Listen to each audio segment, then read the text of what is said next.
establishing a fitness routine, you need to know first and foremost what your goals are. You don't want to just start off and not have a set of goals, because then you won't know what to measure yourself against. You also need to know what your strengths and your weaknesses are going into it. And you need to create a routine, because routines are a lot easier to stick with than just trying to make it up every day, so that you can achieve your goals. This is also true for ethical fitness. You have to develop that muscle memory.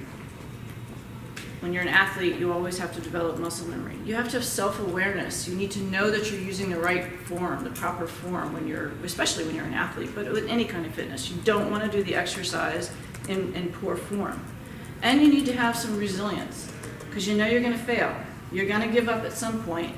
You need to know ahead of time going into it, how am I going to get myself back in the gym when I give up? Because that's always a part of it. So, for ethical fitness goals, if you think about what is it you want to be known as an individual, or if it's your organization, your firm, or wherever you work, what are the characteristics that you want to be known as, or your organization wants to be known for? So I work for the government, and there's a lot of things that we want to be known for. Most of them are actually good, despite how we're known. But you have to know what your organizational values are. For me, you have so many ways you might want to describe yourself. Honest, loyal, determined, hardworking, tenacious, whatever it is. Those are your fitness goals. So for you individually or for your organization, you need to know what those ethical fitness goals are. In order for you to demonstrate these, you're going to want to build up that ethical fitness. So to reach your ethical fitness goals, you're going to want to know what your routine already is. You all already have an ethical routine. You already have a framework that you're using.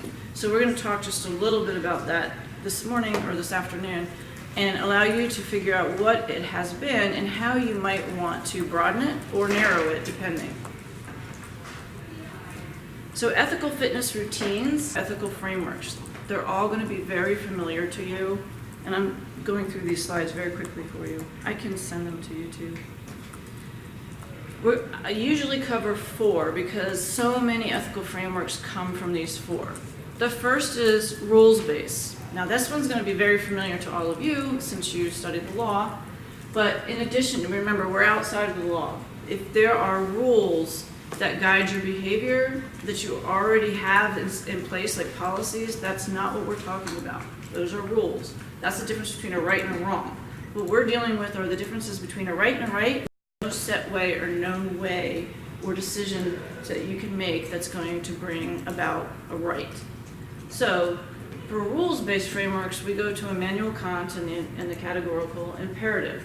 The idea of precedent, something I think you guys know about. So if you're going to make that decision, are you establishing that as a rule forever, for everyone, or for the entire organization, for your family, whatever it is, that you expect to be followed every single time this kind of dilemma comes up? That's the rules-based ethics. Ends-based frameworks, much more common in the government especially. We're trying to do the most good for the most people. Now there's a lot packed into that. Who are the people? What happens to the other people that aren't in the most category? What is good? What is most good? What is bad? What's left over? How much harm have you caused? There's a lot packed into ends-based frameworks, but those are very common. Care-based frameworks, those are the idea, there's an empathy built into this one. This is the idea of, I want to make this decision based on how I would want my adversary or someone else to make that decision if they were having to make it about me. So competing organizations, competing people, you would want, if you're a care-based approach, you're going to always be thinking, well, I'm going to make this determination based on whether or not that's how I would want to be treated. And finally, situational-based ethics. Now, most people who are rules-based do not like situational-based ethics. So a lot of religious leaders in particular disagree with situational or cultural relativism because they believe rules are rules and they should be obeyed in any situation. I would argue personally that that's extremely difficult to do in the world, to always live by these rules. So even if you are a rules-based person, you might want to back it up with a bit of situational understanding. Understand the situation that you're in, understand the cultural relativist piece, particularly, again, in my world, I'm not really dealing with Americans, I'm overseas all the time. So understanding how the decision is going to impact someone coming from a completely different culture, so it's not going to have the same effect that I'm thinking it would have on me. So this is a way of helping with mirror imaging. Does that make sense? Those are the 4 basic. Generally, we fall into 1 or 2 of these just as an instinct. It depends on a lot of different factors, but that's usually your instinct is one of these. Within all of these frameworks, when you're making your decisions, these tensions, oh, I'm sorry, the color's not too good. These 5 tensions tend to come out all the time. And sometimes there's 1 or 2 that are stronger than in others. The individual versus community, all over the Constitution, for example. And lots of times when we're doing it in my line of work, it's not so much individual versus community, it's community versus community. So it's US persons versus someone else in the world. For truth versus loyalty, again, in the government context, that can be CIA, I speak truth to power. Power, on the other hand, is usually partisan. So I'm not loyal, I'm truth. But a lot of people find it very difficult in between. Short versus long term, that's an obvious one. What's good in the short term may be bad in the long term, or vice versa. That happens a lot in my line of work. Justice versus mercy, same is true. Lots of times what we think is just in the short term ends up being really a bad decision in the long term, and vice versa. And then the known versus the unknown. So this one is something that I've added on from some of the work that this course is drawn from, because our brains just gravitate toward the known. And even if we don't know, we look for, or we almost instinctively go to a historical case or precedent or an analogy or some situation that can help us feel like we know a certain amount. The problem is, because we're biased towards the known, sometimes the unknown is actually the better decision, is the better answer, but we end up going towards the known. So it's really good to explore whether or not you're biased in your decision simply because of the fear that you don't know what's going to happen next. Does that make sense? We'll experiment. Okay. So if you go back to that idea of the characteristics, I'm going to start handing these out, of the characteristics that you would like, and you think about it, which of the frameworks do you think might help you more consistently demonstrate that characteristic? So that's the idea of building your own ethical code, your own framework. And like I was saying before, it's probably a combination, and it may be situational. It may be based on the kinds of dilemmas that you face. So what I thought we would do is practice. And it would be better if you guys are in groups of like 4 or 5, and you can just turn around maybe, turn around and help each other. I saw you do it with the last thing, so I know you.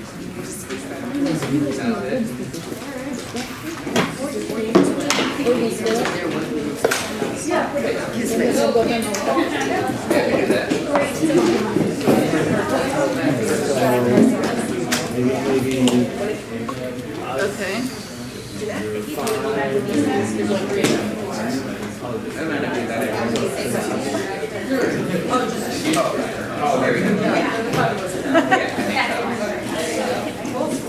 It's so fun to watch. Lawyers or anyone in law is so very different from my world. Yes? I'm interning in the State Department. Yay. So awesome. So then, like me, you're probably more used to things being very fluid and very gray and ambiguous. I know Raj and I are like polar opposites when it comes to this. It is. Right. She's always, and then we'll do this, and then it'll be this, and then I'll be like, yeah, I'll just show up. But at any rate, so now that you're in your teams, the idea is you're going to want to think, I'm going to give you a case here, a scenario. You're going to want to think about it for yourself, individually for a minute or two. How would you approach it? And as you do that, think about which framework, or even run through all 4 frameworks, which ones of those would get you to a decision that you feel you could live with, or that you're even perhaps proud of. That's a rare thing in an ethical dilemma. So don't feel bad if you can't come to it. There's no school solution. This is really personal. When you're done, and I'll let you know, I'll give you about 5 minutes to think about it individually at the most, but then I want you to talk about it in your group and see whether or not you all come to it similarly or differently. And then as a group, maybe you can come to a decision as to what your answer would be and what kind of framework you based it on. Okay? It'll be more clear once we do it. Okay. So here you are.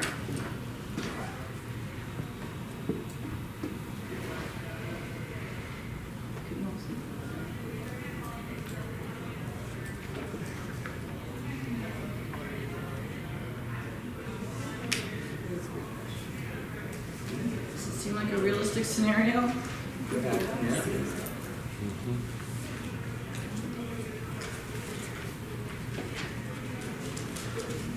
So there are no good choices here, right? This is an ethical dilemma. You probably don't have a company policy already for this. There's no law that's going to tell you what to do. There may be some laws that tell you what you can't do, I guess. But I don't know. But this is you're the leadership, right? You have to make this decision. So think about it as if you were the CEO, and then I'm going to ask you to talk about it among yourselves and your teams.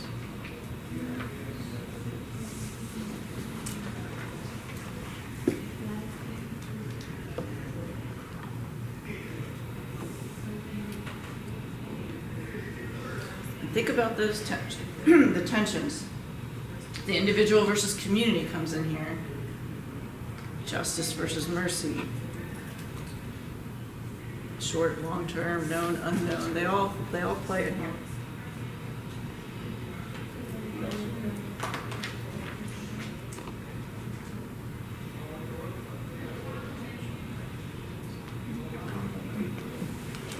And whenever you're ready, feel free to start engaging with your teammates.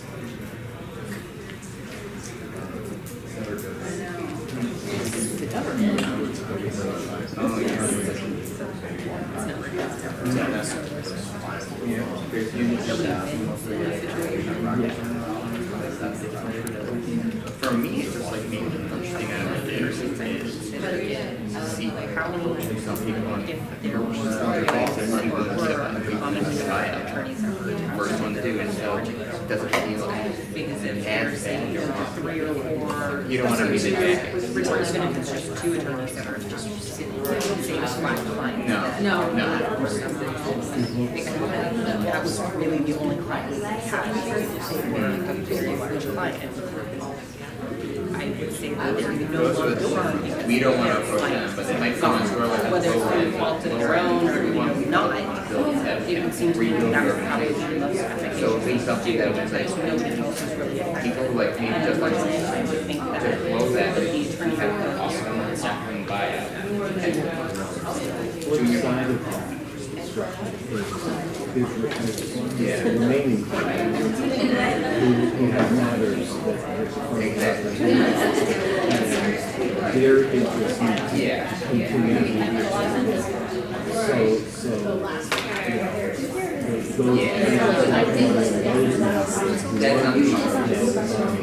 yeah, that's not the best way to do things. You might have that time to start off with like 25 years old, great, that's all their career. So they go, yeah. nicer way of saying what I said. Anybody else? I was also thinking along those lines. these factors to consider, how you're really trying, they have this like how many individuals are doing type of priority, so kind of like a very baby population.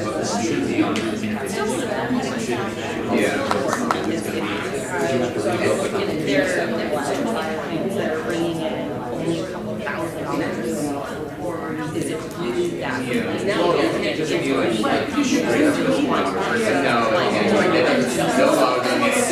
need somebody who can build like a relationship. Yeah, those are mostly, they may not have type of law, but they know how to get you. Similar stuff. I guess I didn't even think about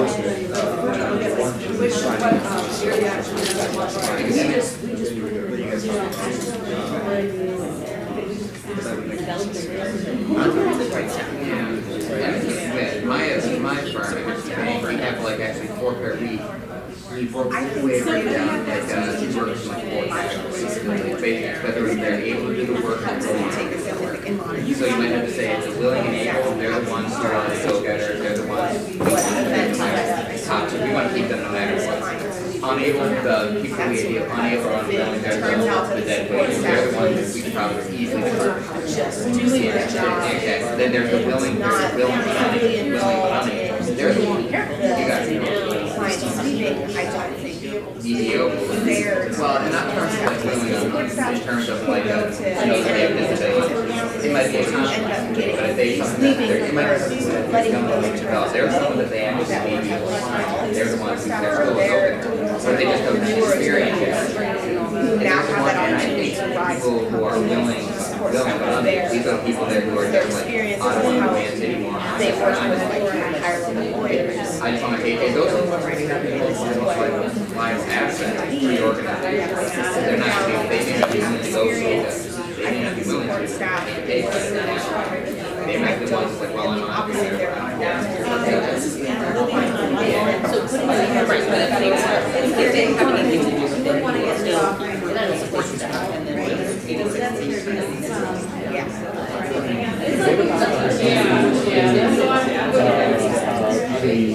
help of the organization.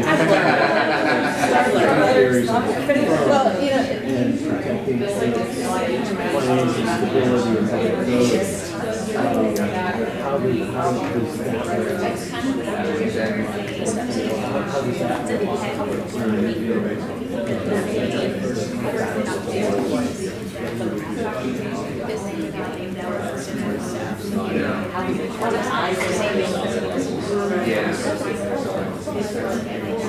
but if they're Can't give everybody, can't give everyone that they're not getting better off.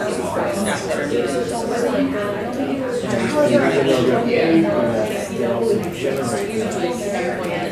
They're not very protocol, they're running everybody. Short-term versus long-term. You might be doing some mercy now, but you're going to real time. Nobody. Yes, maybe attorneys. We're looking for that opportunity to run into the pros. So oftentimes baby attorneys have support staff to help them out. And I think that keeping the support staff You on, want to keep the firm afloat, but you want to keep it, keep it to the point where you're able to, where it can potentially grow. helping them attorneys. We still want your business, but we have to, we don't want it to touch your people where you can't. Sort of like shifts the functions of their attorneys and like It's more like, it's more along the lines of I taking haven't a been step, working taking a a lot step back for for your long, organization. but I know that it's pretty easy for you to do. Just once you're support staff, you know, how to Yeah. do that skill set. But then we can also do like, I would think also situations as well, because we have to look at, we might have to look at like individual performance. and like kind of going for what you want. really You know, bringing the most revenues, have those clients. Because we don't want to do like a categorical approach because people who make the most money, because then you might get to an age of something. Because if you're older performers are more likely to going to make more money. making more money, probably then you Figure out, They have the biggest portfolios, they have the most experience. and also we want to, you know, when my parents have, you know, if they're the highest ranking. Yeah, and who's responsible? who's responsible? Lawyers For, I mean, it's would get rid of like them, 2008. almost be That's the role of Commissioner Parker, and that used to be our biggest concern.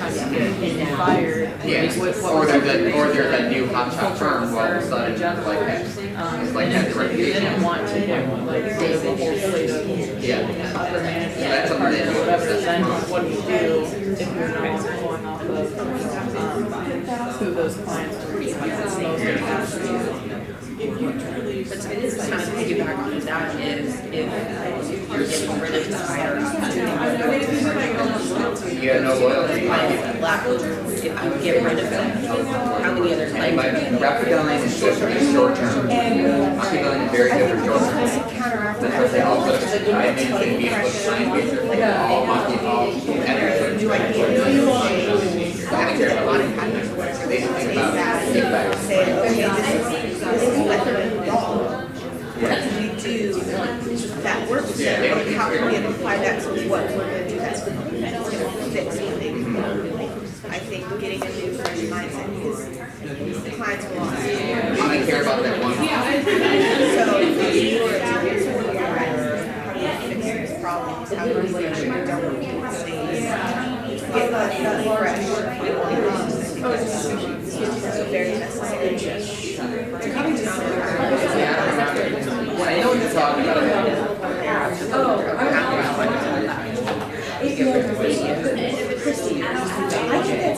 That's not gonna be a solution. Yeah. Because you want to,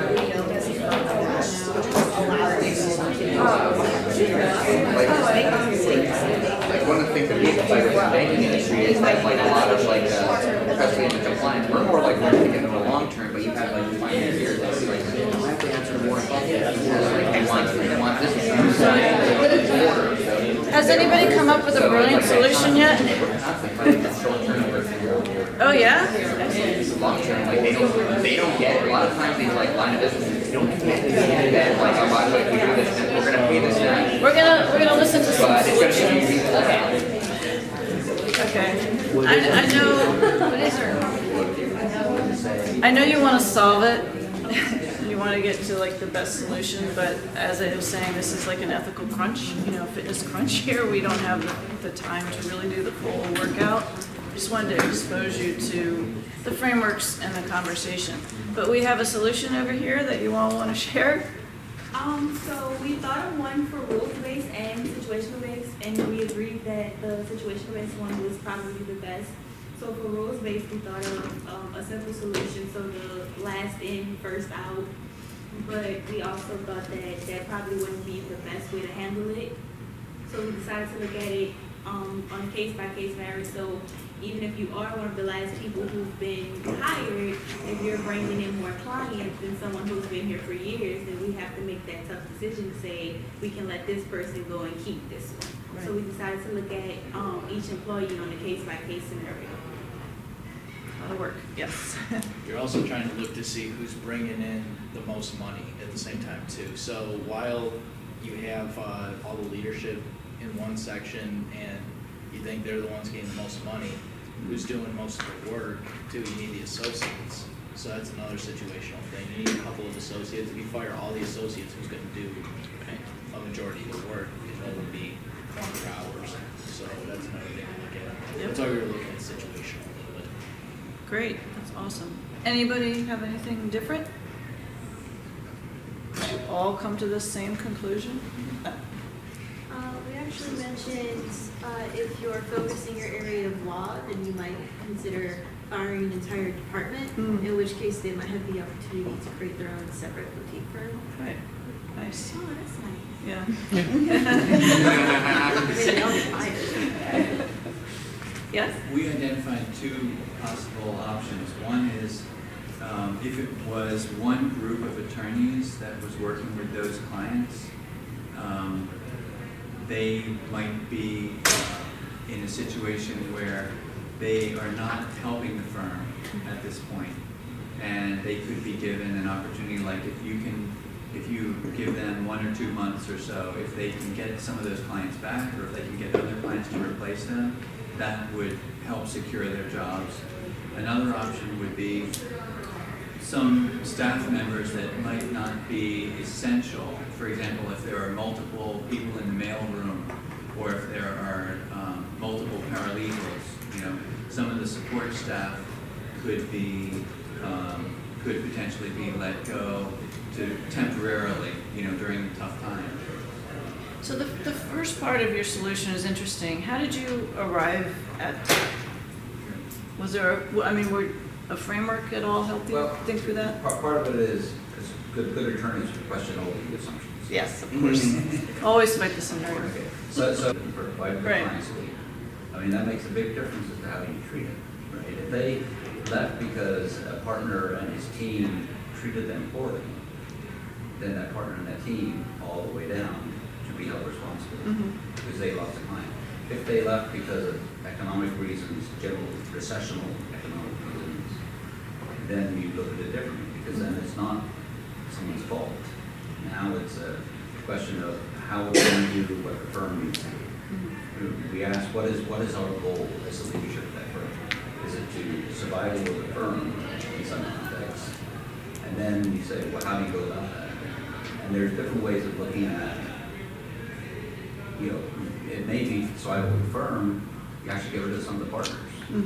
Or you may be getting, as was suggested, maybe you look and find if there are some people that, because you're big, you're a little bloated, so you can actually get rid of some of the other. But actually, we never even really discussed the seniority. You know? I think we all had it, but that, I don't think we really thought was last in, first out, Right. the right way to go. So the reason I asked is because it sounded to me a bit like a care-based approach, the initial thought there, because most of us want a second chance. If you were presuming that perhaps through some fault of the attorneys involved, or maybe it was economic on the part of the clients, but you thought to give them a chance for a month or two. And I think probably all of us, if we were in that position, if we were on the receiving end, would have wanted that opportunity. So just being aware that that appeared like a care-based approach. Did you have a question?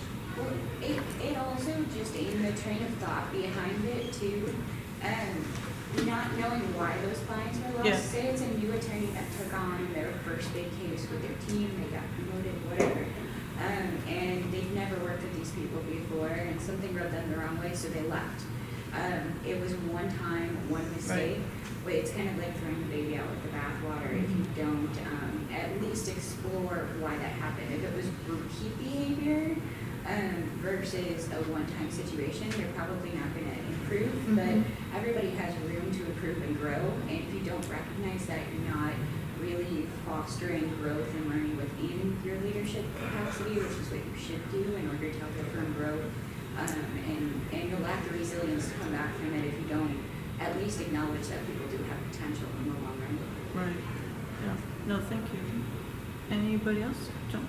One of the factors we looked at was the remaining clients and protecting their interests. If we are representing them in ongoing matters, we continue to have a duty to them. And so whatever happens, with staffing, the attorneys who know their case, should probably be remaining. Good. Yeah, no, that's great. Anything else? We did discuss the possibility of everyone taking a pay cut. Yeah. And of course, then you raise the question that maybe nobody can survive Right. because they're used to living at their salary. But once again, it goes back to the cause. Right. Anything else? One thing I looked into is try to do a breakdown of what your assets are versus what your liabilities are in terms of your client of your staff and your attorneys. I mean, we have like I was saying, we've had a situation where it's just you want to keep the go-getters and you want to keep the people who want to build and develop the firm. Our mindset was we have to trim down, but we want to try to find a way to get back up to where we were. So that was one thing we looked at. And if we have people there who have large salaries but don't really do as much anymore because they're content just getting a paycheck, they may be the ones I can't really see them doing being an asset in the long run, especially if all they care about is the paycheck and don't really want to build the firm up. And then the people who don't want to do anything and are just around, they may be the easiest dead weight to cut. So I don't know, I would say that maybe that's more like situational. You look at who you have and see what you can build from that. Yeah.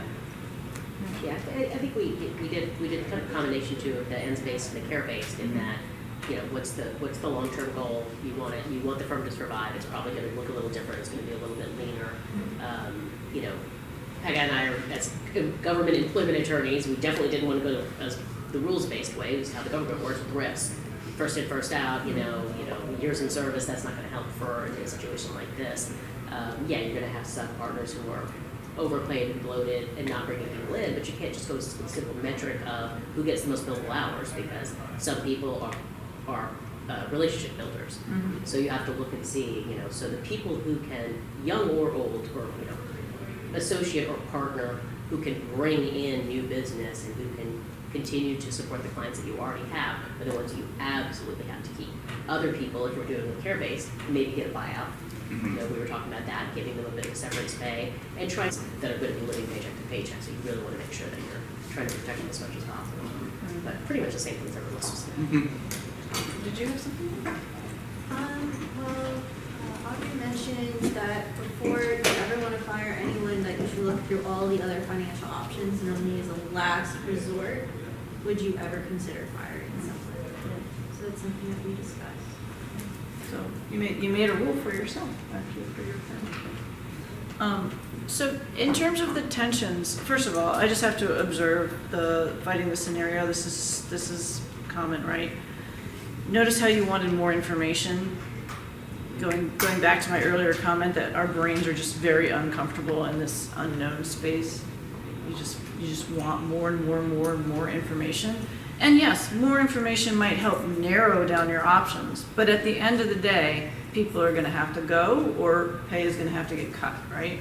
So you just don't want to make that decision, and that's okay. That's normal for going into an ethical dilemma. But sometimes you got to know when more information is just no longer going to help you. Maybe you just don't have the time. I know, you know, like in my case, we do run up against the time part. Just in terms of the tensions, the individual versus community, you all had a community versus community for the most part, it sounded like. Some attorneys versus some others, and you had different ways of thinking about it. But did you notice that tension? Yeah. Truth, loyalty, justice, mercy, anything? Anything in particular? Yeah. I don't know if this counts as justice mercy, but when you're balancing who you might have to cut, and you're considering efficiencies versus their potential in the future to build, you sort of, and you're like balancing billable hours with how much do they need this job and how much they can advance in the job. It's almost a balance of justice mercy, because the right thing is whatever is best for the firm, but you're still balancing out mercy, like how much are they, do they need this particular position? Yeah. No, that's a really good point. Over here. If you decide to keep a younger partner versus an older person who's been there for quite some time, that could also create problems when it comes to justice versus mercy. Because why are you keeping the younger one, but the older one who has more experience, who might not be as valuable now to the firm, and you decide to keep the younger one, that could create problems as well. Yep. And in that situation, you might also have you might also have your firm exposed to potential age discrimination lawsuits. So you gotta be careful there. One other thing that we did discuss was the possibility of getting rid of the younger attorneys versus the older attorneys, because they cost less, but it was the long term versus the short term, because we discussed that in the right now it could be good to get rid of those attorneys, but in the long run, how are incoming lawyers gonna look at your firm if you decided to just get rid of them? Yeah. You had something, Samuel? Yeah, long and short term will often get you. Yeah. There's definitely a truth versus loyalty, because the truth is you have to fire somebody, but the loyalty is if they're loyal to your company. Yeah. So if you go after a partner, either cutting their wages or doing anything like that, instead of going after the associate that just got hired, that's a truth versus loyalty. Yeah. And it has a long-term effect. Yeah, your choices. Anything else? But it also goes towards no known versus unknown, because if you look at a partner that's been there for multiple years, but they've had the same clientele versus someone new. Yeah. So the unknown is that this new person could potentially bring in more clients versus the known, like we know this partner, we know what they do already. Right. Yeah, and you don't get a crystal ball so that you can see how the future would play out, yeah. Right. Yeah. To kind of counter on that, the flip side to that is if you let go some of the more established partners, you run the risk of losing the clients who were loyal to that. So, no school solution, no easy solution. Mostly a wrong versus wrong choice in front of you. You're gonna do some harm to some people. It's just figuring out how to minimize that as best as possible. I hope that thinking it through in terms of the frameworks helped a little bit to expand maybe what your instinctive reaction would have been. And the reason that's important is because you're going to be working with other people. Maybe it's other competing firms, maybe it's, whatever. If you're in government already, you know you're going to be dealing with other governments or other parts of the government, always in competition with itself. And to understand how other people may very passionately come to a very different conclusion and believe that they're making an ethical decision. It's important because it's not that they're unethical or bad and you are ethical and good. You're coming to it from different perspectives, but you're still feeling really strongly that you're making the best decision. So there's a lot of costs to, you're probably feeling pretty crummy, and no matter what, you may feel like, okay, I did the best I could with that, but there's still part of me that feels bad. You probably had to have some very uncomfortable discussions, either with colleagues and people on your own team, or, which in this case is a leadership team. I'm sure the conversation was heated and passionate and uncomfortable because people came at it from different perspectives. But then you're going to have to go have that very uncomfortable discussion with whomever it is you're letting go or whose salary you're reducing. So there's that as well. So navigating those difficult discussions is very difficult, obviously. But you don't want to get discouraged, so you've just gone through this, and now you're thinking, do I really want to be on the leadership team of a law firm, or do I want to retire to Key West? So, yeah, you got to get back in there. So all decisions are going to have some wrong, they're going to have some uncomfortable aspects to them, negative, unintended consequences, but you can't give up. You got to get back in the gym. Maybe you need to change your routine a little bit. Maybe you need to learn from the experience. Perhaps you did something wrong and you want to learn from it, but you don't want to give up. So you don't want to get too down on yourself, too discouraged. It's important to learn from regret. Not to wallow in it, but to take the few minutes to actually feel it and then try to learn from it. Because then whoever was on the receiving end of the harm, it hasn't gone completely for nothing, right? You will, the next time around, be more sensitive to some issues that were unclear ahead of time. Hindsight's 20/20, so the best you can do is keep moving forward. General Nagata, just recently retired, is a 3-star general in the Army Special Forces. Spent 38 years mostly in war zones. And so he has quite a few ethical dilemmas that he's faced that have had very dire and life and death consequences. And he told my class this, that ethical dilemmas leave residue on your soul that you will never be relieved of. It's very cheery, But he said, look, here I am, I'm retiring, and I still have this residue on my soul from my ethical dilemmas, but at least I know it. At least I am aware of it, and I can continue to work on making myself more resilient, not shying away from the difficult decisions, and learning from what I experienced in the past. Hopefully, in retirement, he will not have to face those kinds of ethical dilemmas, but for the most part, we all will. So I think persistence and not giving up is the key. So one of the things I suggest, just like if you have a workout buddy to get you in the gym, is to find ways that keep you motivated when you're in these tough decision-making periods of your life or at work. Is make sure quotes are easy to have on your desk. I have tons of them. whatever it is, even if it is like an ethical workout buddy, the key is the resilience and keeping yourself moving forward, forgiving yourself a little bit if you feel bad, but also moving forward and trying again. One other thing I would just mention, because we're at the end of our crunch, you don't have to practice ethical fitness on big dilemmas like this. It's best, just like I was saying, when you go into the gym, the most important thing for you to do is to use proper form. So you can do a handful of exercises in proper form is better for you than going into the gym and doing a ton of exercises in poor form.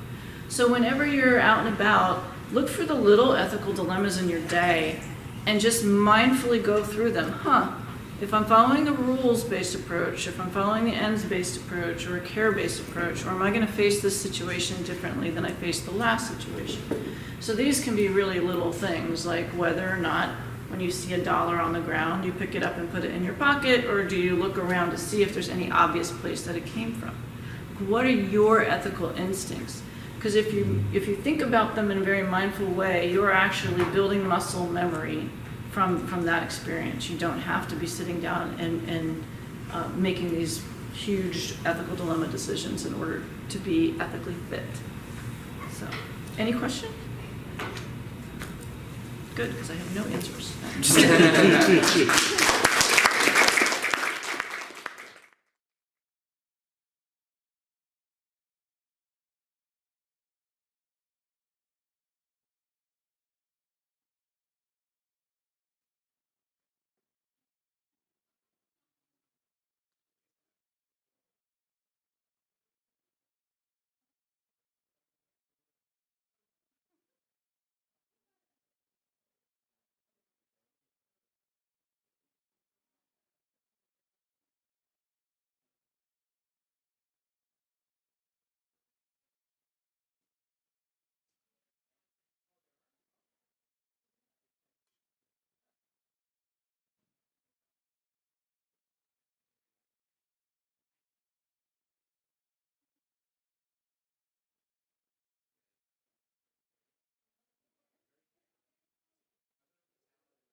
All right, let's get started. Everyone, please take your seats. That's a great idea. There's more room in the front row. I don't bite. Yeah, you pull the invite. Not all the time. Okay. She's in Northeast Pennsylvania. Okay. So again, my name is Michelle Isherwood.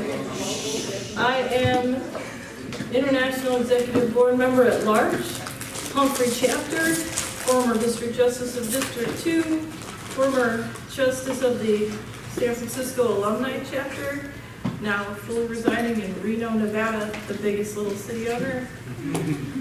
And what I wanted to talk about today, sorry, my voice is kind of going. I've been in preaching at DJs all day long, and they are so glad you got rid of me. I mean, they were glad to loan me to you guys.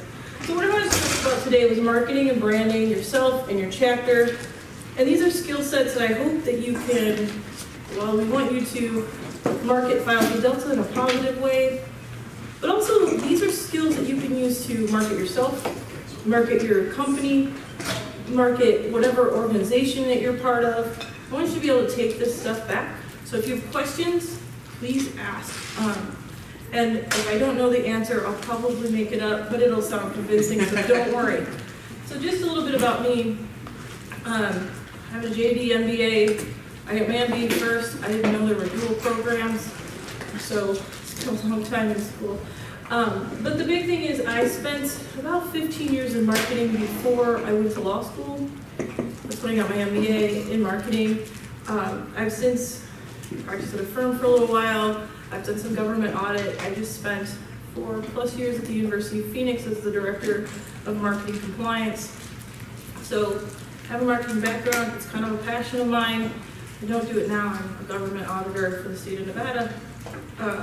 But again, I've been charged with Initiative 1. Some of you hear about it. You'll probably see my posts on Facebook and get emails.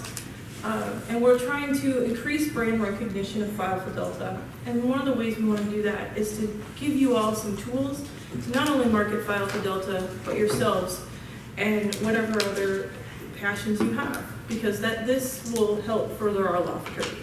So let's get started. Oh. Am I doing it right? There we go. So the key steps. Do your research, build your plan, measure your results.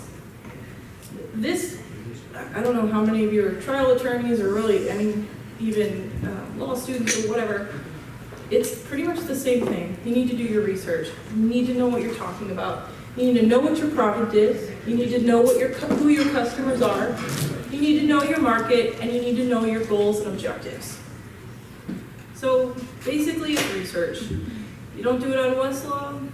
You do it you can do it on the internet. You can ask people. We can help you. Our website is full of information about Phi Alpha Delta.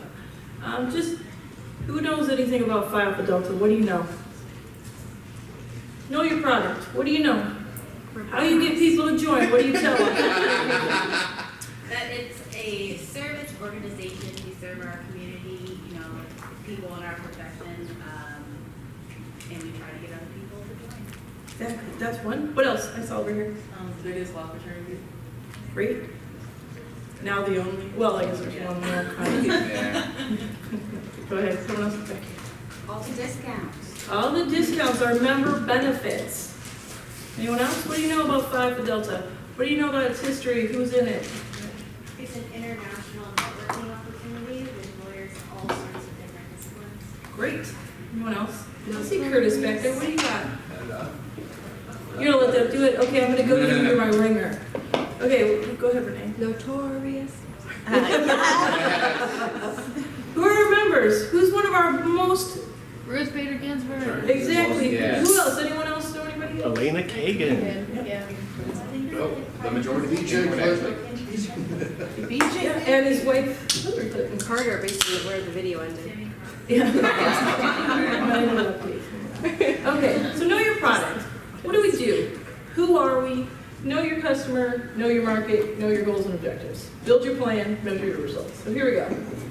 Do your research, know your product. Phi Alpha Delta, yourself. What do you know about yourself?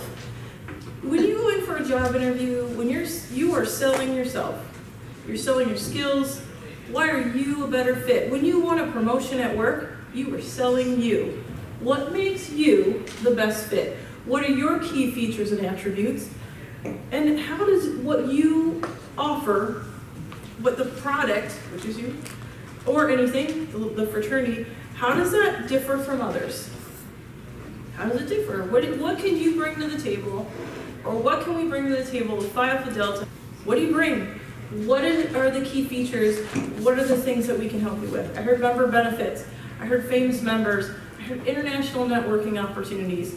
These are all things. I would also add our conventions, our leadership conference, our professional development, our webinars. I have all of that, mostly because I love all of those. So think of what do you have? And how does what we offer differ from everyone else? How does what you offer? If you're going into it for a job interview, what makes you the candidate? There are probably 10 others. They all have law degrees. They all have, X number of years of experience. But what makes you stand out? What is your key feature? What is it? If we look at Phi Alpha Delta, what's our key benefit? There are other, especially once you're out an alumni, you're out in the world. There are plenty of other law organizations to join. There's the bar. There's plenty of affinity bars. What do you got? So, using earlier folks, we can do a SWOT analysis of ourselves. Exactly. And these are, go ahead. I mean, I joked before, but we are badass, and I do tell people that, and I explain to them that you can find some of the things we have in other places, but you can't find the earnest fraternalism at the core of what we do, and I think that really is what makes us stand apart. The benefits and the other stuff is important to compete with others, but what puts us over that is the fact that we're badass. I think there's a level of, I'll do fraternalism, but whatever, we're a fraternity. But I mean, there's a level of engagement for our members because we have this investment in each other. We're fraternity brothers and sisters. We're invested in each other.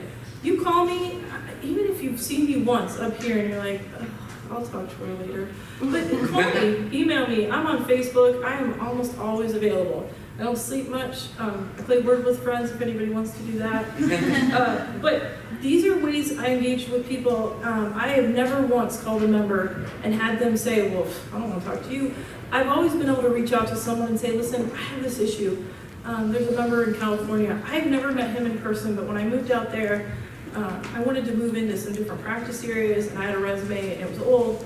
And I said, hey, I sent him a thing. He does what I wanted to do, and I sent him an informational. I sent him an email and I said, hey, can you, if you have time, can we talk? And he said, yeah.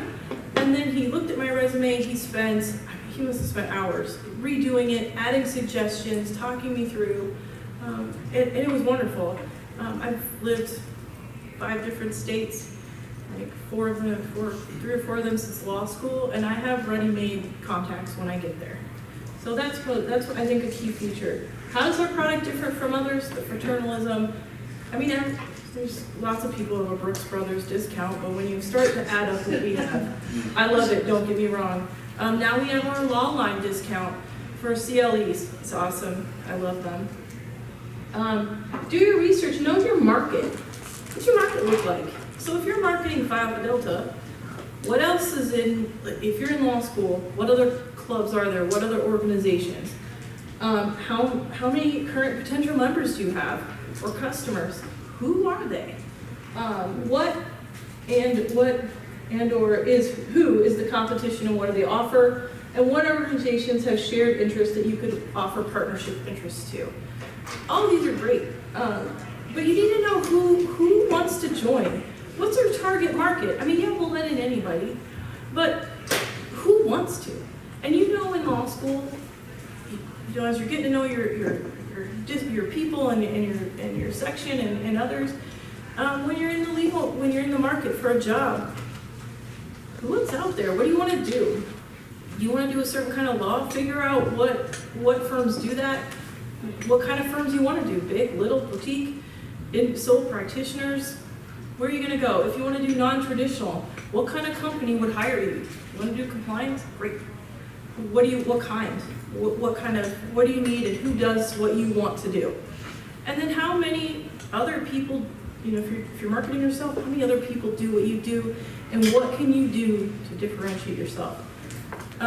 Who's our competitors? I know there's one other law, I can't remember the name, the other law fraternity. Which one? Yeah, but I mean, but the big thing is some law schools have them, some don't. But okay, so now know how we differentiate. I never talk down. I don't need to say why. I don't need to say what they lack, but I can tell you what we have. And by doing that, focusing on our key features, and again, they're out there, and the information's there. And if you need more information, let me know. We have great brochures coming. The website's being redesigned. All these are tools for you. And then what organizations, and this is really important, we focus on this a lot for law, but I really want to start introducing this and pounding this home for alumni. What organizations have shared interests that we could partner with? It's great. It gets our names out. So if you're an alum, there's usually a local bar association. Even in law school, there's other student organizations. You don't have to do it alone. If you want to plan it word out, work with somebody else. As long as our logo is right next to theirs, we have co-branding. And it also opens up our opportunity to meet a whole other group of people that might want to join Phi Alpha Delta. They just don't know it yet. They don't know it yet because we haven't introduced ourselves to them. And so partnering with them gives us a bigger reach. It also gives us better knowledge. We can take their best practices and use them for ours. Oh, sorry. So, again, do your research, know your customer. Who are they? Who are they? What does our products, or what need do we fill for them? What can we fill for them? What need do they don't even know they have that we can fill for them? I mean, there's plenty of things out there, and sometimes people can't even articulate their need, but we can figure it out, and we know what it is. And then, how do we want to be communicated with? This is key. We had focus groups, I think. Did anybody here participate in focus groups? Yeah, quite a few people. And one of the things we talked about is, how do you want us to get messages to you? Passenger pigeon, email, regular mail, somebody said Slack. Fax. What do you need? And then kind of customize your message, and part of this goes with your target audience. We have more senior members. They don't do email. They don't do them, and they definitely don't do Facebook. And that's okay. What they do is phone. They love the phone. And I would rather actually talk to you over the phone than email. I'm not a big fan of email. I use it out of necessity. But that's how they want to be communicated with. And depending on who you're targeting, if you're in a whole group of people that don't use Facebook, don't use Instagram, social media is probably not the best place for you to promote whatever you're trying to do. I'll tell you, the best to me is still personal interaction. Making the ask on your own. Walking up to someone and saying, hey, Jeanette, here's Phi Alpha Delta. Come to one of our events. You want to join? And that interaction, that human contact is always great for me. Again, I still use instant message a lot. I text, but I'm slow. I'll use whatever, FaceTime, whatever gets me in front of the people I need to get in front of. And that's same with if you're interviewing for a firm, if you're interviewing for any job, how do they communicate? Learn their culture enough so that when you go into that interview, because a lot of companies, they want to fit, a culture fit. So not only do you have the skills, but you need to get along with others in the sandbox. How do you do that? What do they like? Are they, you don't, I just moved, I was in Silicon Valley, and the one thing people will tell you, you don't necessarily show up to a suit to interview for a startup. Everyone else is in their Allbirds and their Patagonia vest and jeans. Maybe you walk in there in your Brooks Brothers suit, which looks fantastic, but that's not their culture fit. So, okay, learn that. Figure out, talk to somebody. Glassdoor. Does anybody know what Glassdoor is? Most of everybody, LinkedIn. Glassdoor has a lot of usually information where people put information about interview culture of the company. I would use it, and any resources you can have to figure out. Same with Phi Alpha Delta. Depending on your law school or your local area, sometimes law schools, they want to focus on service. So your events in Phi Alpha Delta and your pitching, you want to talk to your service to the student. Sometimes everyone, professional development is what people want. Great, here's what we have, webinars, we're doing this, we're doing that, here's how you do this. Some people just want community. I love community. I'm an extrovert, and I'm always talking to people in the line at the grocery store, whatever. But I'm saying, know who your people are. If they want community, talk about our networking, talk about what we have and how we get people involved. Our affinity groups, Glam Chapter, the Yarniacs, some of us are big knitters and crocheters. We've got a whole group, and some of our members are great and they post beautiful stuff. We have what's the new dog chapter? The Pro Bono chapter. There's a cat chapter. Learned Paws. Oh, what is it called? It's not my name. Oh, Learned I did not, Paw. but it's Learned Paw. But I mean, it's great. And these kind of groups and this kind of interaction, well, these aren't official, they're not official chapters of the fraternity, but it's a great way to get to know our other members, and it creates community, even though we're all across the country, all across the world. So know about this stuff, what do they want, and how do they want to be communicated with. Okay, know your goals and objectives. What do you want to accomplish? Do you want to get that job? Do you want to, get 40 members this year? What are your objectives? Do you want to just increase our brand awareness? Right now, that's my goal and objective for the fraternity. I'm trying to increase our brand awareness. How am I going to get to that? Well, that's by working with all of you. That's by working with other organizations. That's by researching what other kind of marketing we can do and where we can get our name out. That's how I'm going to get there. But if I want to get 40 new members for my chapter, I'm going to look and see where they are. I'm going to figure out who in our members has the skill set to get me there. Okay, some people are introverted. They're not always the best recruiters. But, usually you want your outgoing people to get out there and recruit. But then maybe you save some of the introverted ones to kind of deal with the people who aren't as forward. Again, we don't want to scare people, but meet them where they're at. And so, look, what do you want to do? You want to get that job? Great, that's your goal. What kind of job? Where do you want to be in that company? Where do you want to be in 5 years? And that, I think, is a fair thing. Where do you want to be in 5 years? And how do you get there? What jobs do you need to get? What skills do you need to obtain to get them? And start doing that. But use your market and your network to get there. Again, now build your plan. You've got your data. You know what our service offerings are. You know what your service offerings are. You know. Set your objectives. Again, what do you want to do? What do you want to do? Do you want to be in a new job in 6 months? Do you want to recruit 100 new members? Do you want to find 500 new alumni members for the fraternity? How are we going to get there? And then create a message and look that communicates your brand. For the fraternity, we've done that for you. It's purple and gold.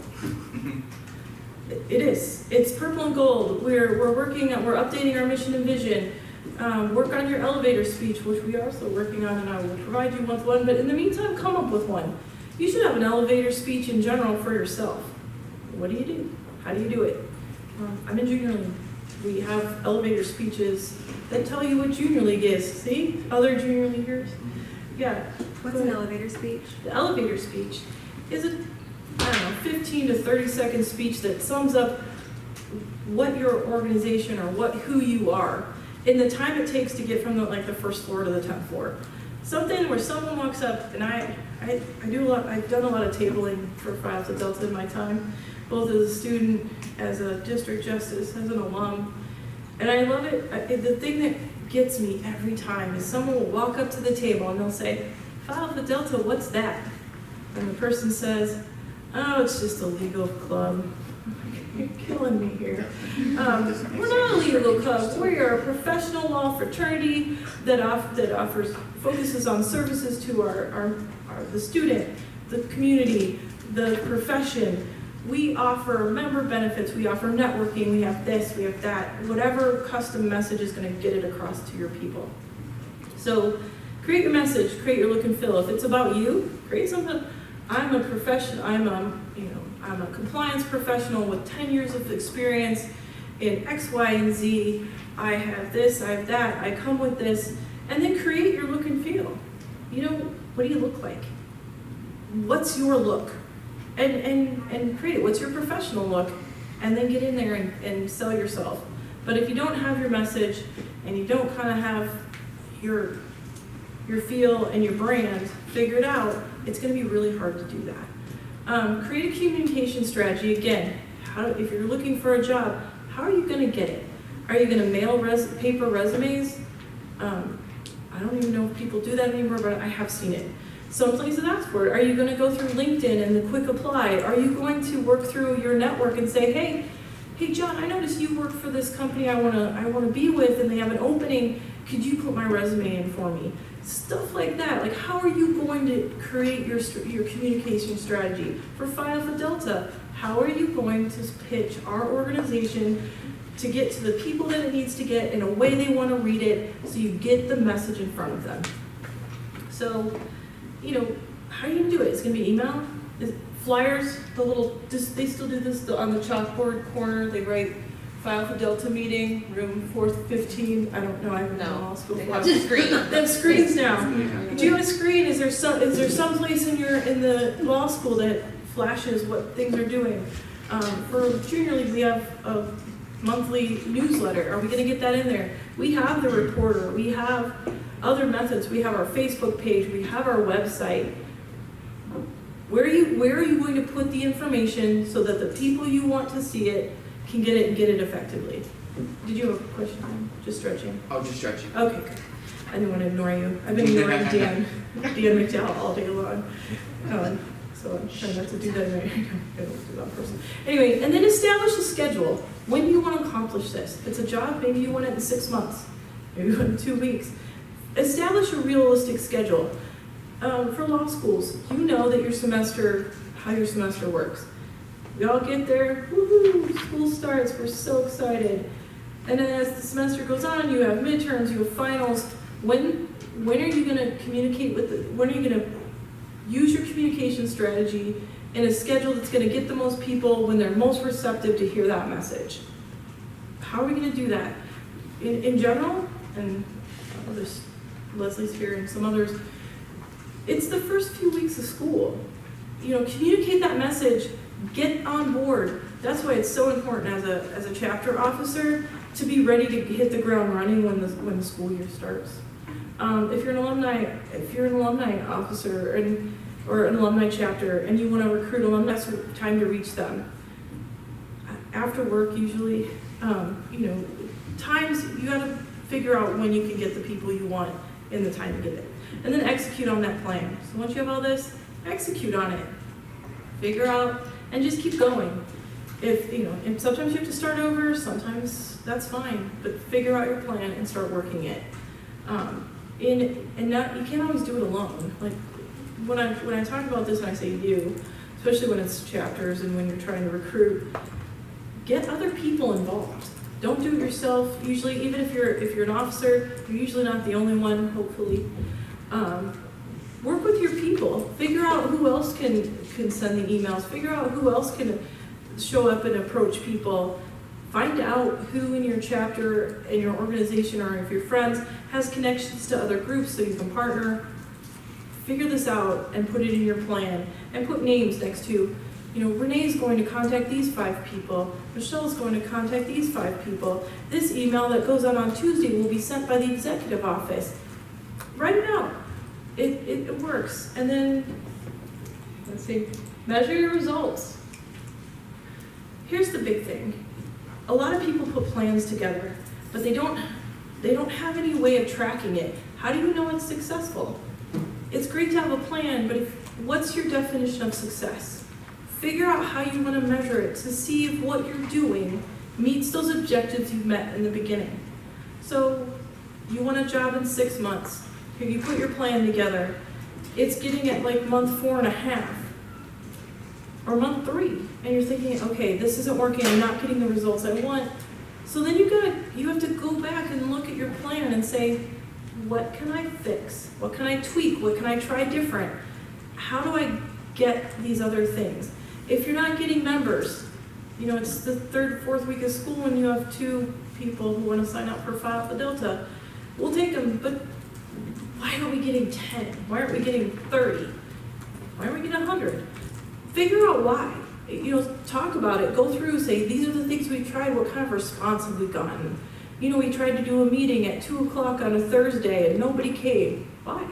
Maybe there's 40 other meetings at 2 o'clock on a Thursday. Figure out what works best for you. You want alumni to come to your event in order to do a mixer and recruit more people? I will tell you that Thursday at 2 o'clock is probably not the best time. It's hard. We set up the event, but we didn't announce it till 3 hours before it started. Okay, well, nobody came because they didn't know. But maybe we do it a week ahead. Maybe we do it 2 weeks ahead. Is 6 weeks too early? I don't know. Try them. See what works for your people. But then adjust. Figure it out. Try something else. So your plan is there to work with you. It's not set in stone. Just keep working on what's going to work for you. And then, like I said, adjust your plan if your objectives are not met. And it's okay. Reach out to other people. Call the executive office. Call one of us. Call some other members. Figure out, brainstorm a way to get to your objective. Or maybe think about it for a minute. Are your objectives realistic? If you're in a law school class of, if your law school class is like 200 people, are you going to get all 200? We would love it if you did, by the way. But are you? No, you're probably going to get maybe even half, 150. It's okay to have big goals and then we adjust them later, but ultimately, what's realistic in your objective? Again, if you want to be a rocket scientist, I want a job as a rocket scientist. Well, I've never passed calculus, and I started my lab station on fire in chemistry. It's terrible. But the thing is, that's not a realistic goal for me. But maybe I can do something else. What's my goal? I want to do healthcare compliance. Great. What do I need to learn to do that? I need to take these classes. There's a CLE available through Lawline, whatever. What was it? I got you. You got. I'm going to talk to Renee. I'm going to reach out to my network and say, hey, you have the job I want. How'd you get there? What skill set do you have? Reach out to people and say, hey, I saw your chapter just recruited 100 people. How did you do it? Don't reinvent the wheel if you don't have to. I mean, the wheel's there for a reason. It's a great design. It works. It rolls your car forward. You can rollerblade on them. It's awesome. I don't know if people still do that, but anyway, reach out, network, ask. Like, you have the job I want. Your chapter won best professional programming. How'd you do it? What did you do? Who did you reach out to? Who did you work with? Ask. That's the big thing. I used to sit and watch as the Chicago chapters got 150 people a semester. I was at Michigan State going, what? We got 40. But they got 150. How did they do that? And so, with all the modern technology now, it's easy to do it. You can email, Slack, whatever. Again, whatever's available to you, reach out and ask people. They'll help you, especially within the fraternity. Again, you're here, so network with the people. You know what jobs you want. There's free law pads here too, right? What law school do you want to go to? How those people get into that law school? Where do you go with it? And you think you want to go to a law school, talk to somebody. There's probably a recent PAD graduate who went to that. There's probably a not so recent PAD graduate who went to that school. Talk to them. Also get to know them, because a recommendation letter from an alum always helps. It can't hurt. Well, hopefully not. But reach out to them, talk to them, say, hey, I just want to know, you were at this law school. What was it like? Did you like the professors? Was it challenging? Whatever. What did you do to get in? What kind of scores did you have? How did you study for that? Again, use your network, figure out what your objectives are, build them, and do this. So, questions, concerns, cheap shots. I'm going to DJ training, so I'm taking a few of those today. Go ahead. So with the whole trying to figure out what your customer wants or needs, so how exactly would you do that? With, like say an undergrad, with the student body, how would you try to figure out what they want to see? So we've been doing, at least on the alumni level, we've been doing focus groups, we've been doing surveys. I talk to people all the time. Some of them are like, please stop talking to me. But I mean, call people, ask them, ask your friends, ask your other students. You're most likely, I find that if you're a PAD member, especially if you're a PAD officer, you're not just in Phi Alpha Delta. You are in probably 4 other organizations and hold various other leadership positions because you're a leader. That's what we do, we lead, and we can't help ourselves, and we end up saying, oh yeah, I'll be treasurer of whatever organization, because you do. So ask. And look at what other places are doing. People will tell you, if you, Justin Roberts is a district justice, and he just gave a really good presentation, which hopefully we'll make available via video very soon, about recruiting. And his big thing at the end is make the ask. Ask, what do you want? What do you want to do? What would make you join Phi Alpha Delta? Let them tell you. And then say, well, here's what we offer. And a part of it is knowing what we do. So again, ask. Surveys, I love SurveyMonkey. I think some of our members are getting tired of my SurveyMonkeys. But it works. And you know, if you have communication tools within the college, use them. Send them out. Yeah, Slack, I guess, is big. I don't know how to use it yet, but it's a tool. I use it. But talking to people, I think, is the best way to find out what they want. Ask them. I find, to your point, when I, at various points in tabling, now as an alum, it's a little easier because y'all don't talk to me, but have something at the tables, have something to draw them in. Candy's generally a good, easy one, right? And then you have to know what we have. Like, you, as the person selling, have to have like 10 things off the top of your head you can riddle off that we offer. Don't riddle them off. Have a dude, that tie. I'm Renee. Hi. I'm Renee. Nice to meet you. I'm John. So we're Pat. What are you looking for?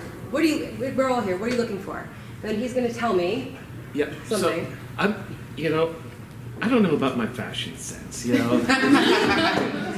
I have to tell you, we have a glam chapter, right? One of my 10 things, and so I've created a conversation. And the most important thing after that conversation, now that John's a member, well done, is to have events that you've orchestrated and you've planned that speak to that. So if you have 10 new members who are potential members, or make sure, and like 7 of them have an interest in fashion, then have an event, something around fashion.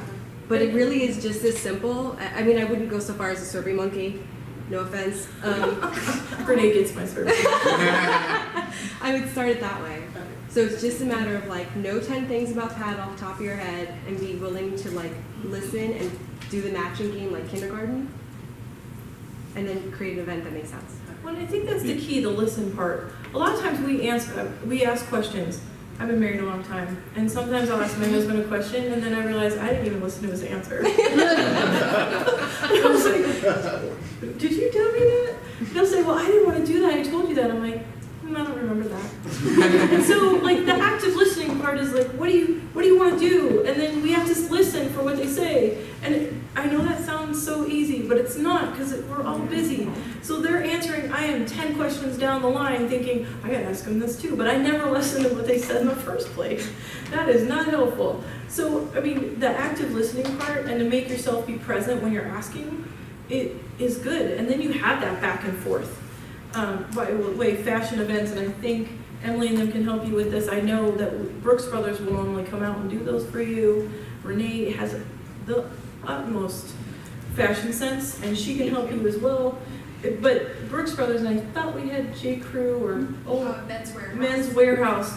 So just women's clothes. And they just acquired Big and Tall for those brothers who need resources are there, and the executive office and any of us can help you and we'll point you at There are different ways of phrasing the "what are you looking for" question, because sometimes that can sound too much like a survey and not enough like a conversation, and a little aggressive. Yes, so, I'm sorry, I was doing that on the fly, but you're But you know, what are you excited about? What surprised What interests you? What interests you? What are you looking forward to?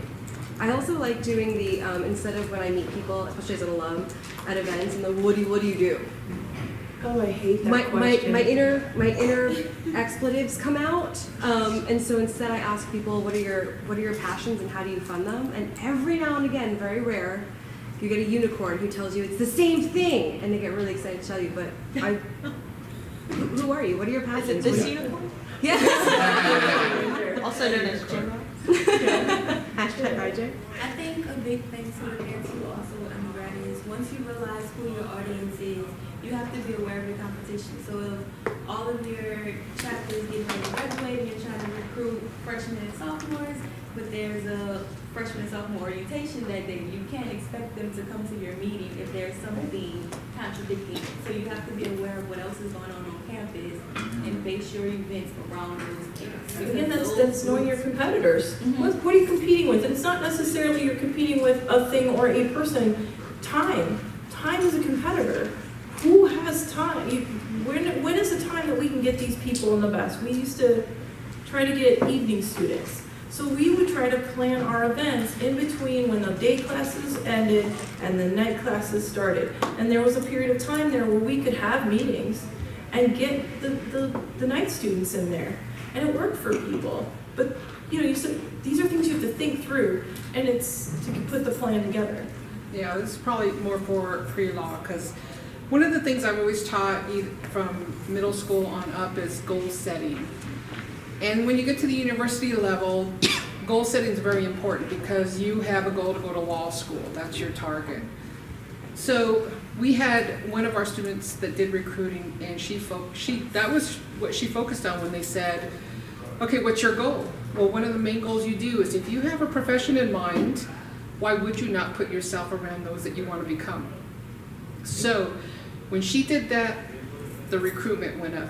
Why don't you want to be a member of PET? Don't you want to be around lawyers and judges? And you want to ask them questions so that you can meet your goals. Are you on track? And you want to constantly check yourself and follow up. So when she used that, our membership went up.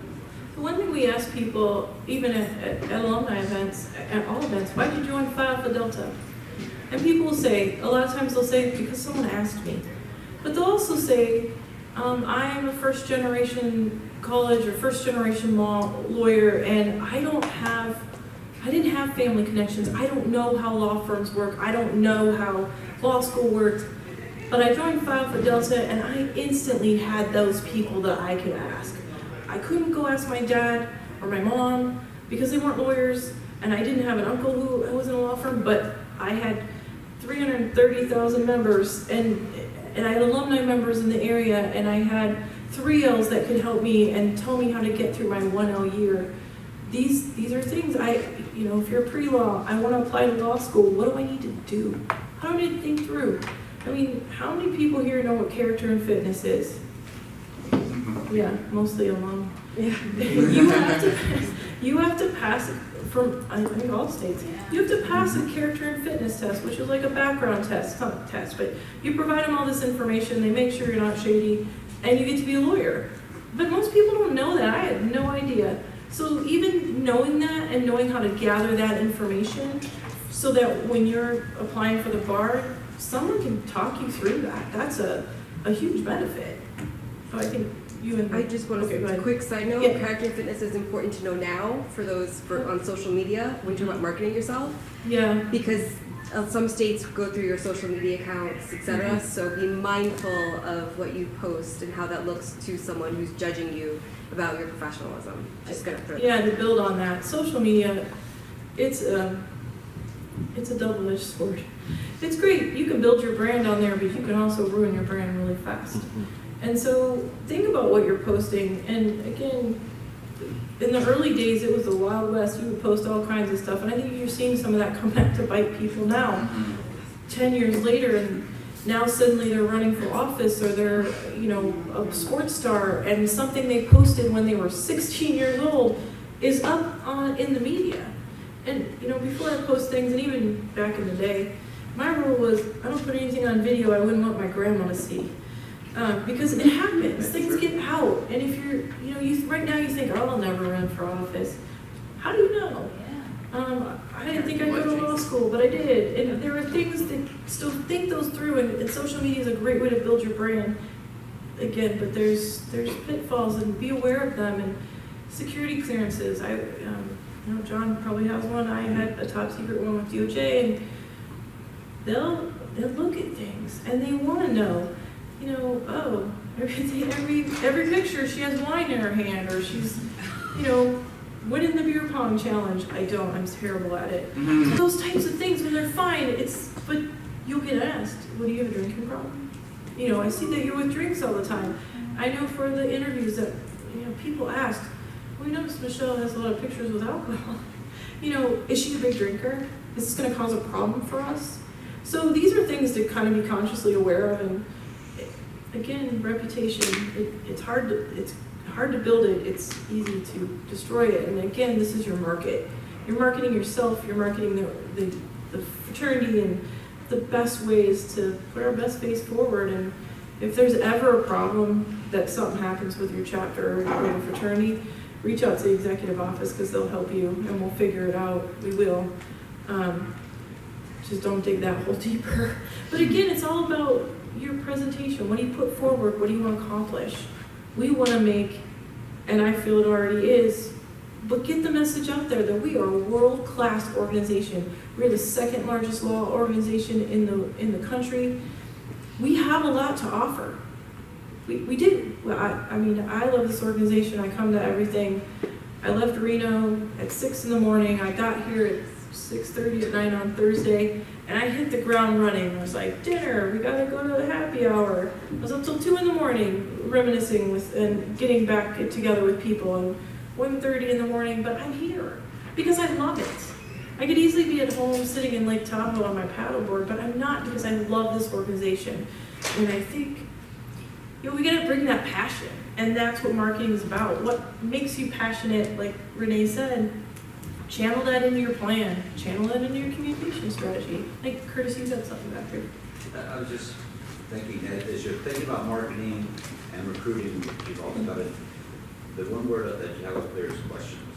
And you should always be asking questions. You know, as a lawyer, when you're in the courtroom, you're asking questions to get to the point that you want to get to. As a recruiter or as selling yourself, if you ask questions of others, find out what they want, then you'll get the answers, and then that will direct how you tell them how you fit into their life.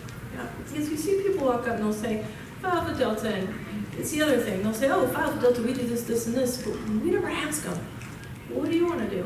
What makes you interested in Phi Alpha Delta? What can I answer for you? Hey, you want to join? Or hey, we're having a happy hour, come to that. You'll learn more about the organization, you'll meet these people. This professional development webinar is going to be held on this day as a chapter. We've been doing these webinars, we've done 2 now, and we're planning on doing them quarterly. Andrew has told me we might be able to do them every other month at some point. But these are things like you can attend them as a chapter. We've made them available on the website so that you can watch them later, and it's good. Go ahead. So as an undergraduate chapter, we have the unique opportunity to market ourselves to a vast majority of diverse people who are interested in multiple things like the medical field, and they're just not really, they get hung up on the word law fraternities. Okay. So how do you suggest we market ourselves to people who are interested in being professional but don't necessarily are obviously we want to recruit people who are interested in the law field. Okay. However, there are multiple other benefits to this organization that they could benefit from. How do you suggest us jumping that hurdle of them getting hung up on law fraternity? Well, I mean, we are a law fraternity, but like you said, we offer other benefits. What are they trying to do? If they're just trying to meet like-minded people who want to move into a professional field, there you go. And we offer professional development that whether you're going to practice law or not. I mean, and a lot of you in the pre-law, you don't know if you're going to go to law school next year. You don't know if you're going to go 10 years down the line. I graduated a long time ago. And I didn't go to law school until I was in my 30s. So it's always, build the base, get to know people. Even if you're going to be a doctor, isn't it helpful to know some attorneys? I mean, when isn't it? I know lots of them. and I have cards in most cities in case I need help at any point in time. But even at that, your family and your friends might need help or assistance with whatever, drafting a will, building a trust, a family law issue. This fraternity gives you that access to those people. And again, maybe some people, they don't know if they want to do law, they don't know, but they want that professional structure with the information and the professional development that we go through. Look, marketing is marketing. I know whenever I bring it up in the board meeting, people are, oh, here she goes again. But again, I'm not joking. I don't either. He's always like, yes, Michelle, tell us more. And so is Nicole. But ultimately, where else are you going to go? I mean, you're sitting here, and I'm talking about marketing in a law conference. You see what I'm saying? Like, there are other things that we talk about, and there are other networking when we talk about networking and social media and how to just get to where you want to go. If that's law school, great. Great. We have other people who joined who, I don't practice law anymore. I do, as I said, I do program audit for the state of Nevada. I'm an auditor. But I've also worked in compliance, and I've worked in different fields. So where do you want to go? And the network of those people are available to you too. And again, there's pre-law alum that are in fields now that you may want to get into later. So then I think you sell the network, you sell professional development on anything. Again, you're sitting at a law conference learning about marketing. It happens. We talk in SWOT analysis. You can use SWOT analysis anywhere, and you probably should. In a lot of decisions that we make and things you want to move forward on. Is it law specific? Nope. Nope, not at all. But it has other things. So I think you figure out like what are the benefits that we have. Anybody can use our member benefits if you're a member. The discount on Brooks Brothers and Learning is awesome. I would just add to that if they want to be a doctor, so I'm in healthcare, and if they want to be a doctor, then that's highly regulated. So they want to know attorneys who can help them navigate that, right? If they want to be, I've always been in different fields highly regulated. So the more you network with people who do things like that, the better prepared you are to be the best at your goals in different professions. So that's part of it. The other piece of it is we'll teach you how to market yourself because that's part of professionalism and branding. And it doesn't, if they don't get that, like if they don't see the benefits there besides the other benefits, let them keep walking.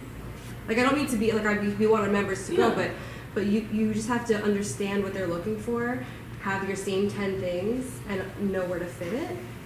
And then keep going, because maybe that year isn't your big year, but maybe the next year your recruitment's going to go through the roof. And it's okay to So say, don't like. yeah, we may not be right for you, and that's okay. But okay, one last question, and then Emily's like, well, we got fun stuff to go. She's not really. Any other questions, concerns? I'll be around. I'll be at the reception. Probably find me at the Washington Monument later. Anyway, there's my email, there's my phone number, I'm on Facebook and pretty much everything else. Feel free to contact. But not, I'm on Twitter. I'll check those. But, and not Snapchat, I don't know how to use that. So, again, anything if you have questions, concerns, if you want me to present at your chapter, I can always do it via Skype unless you're in Reno, and then I'll come over to UNR, it's right down the street. So thank you very much. I appreciate your time. Thank you. Have a good day.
At this time, I would like to introduce our keynote speaker, Wendell Taylor. Give you a brief bio. Wendell is the managing partner of Hunton Andrews Kurth's Washington, D.C. office, which has approximately 180 attorneys. Wendell represents businesses and individuals in complex federal trial litigation. He's committed to pro bono legal services and represents domestic violence victims seeking protective orders through the firm's partnership with the Legal Aid Services of Northern Virginia. Wendell previously served as counsel to Deputy Attorney General James Comey at the U.S. Department of Justice, where he helped manage the antitrust, tax, and civil divisions, as well as the Office of the Pardon Attorney, the Community Relations Service, and the U.S. Parole Commission.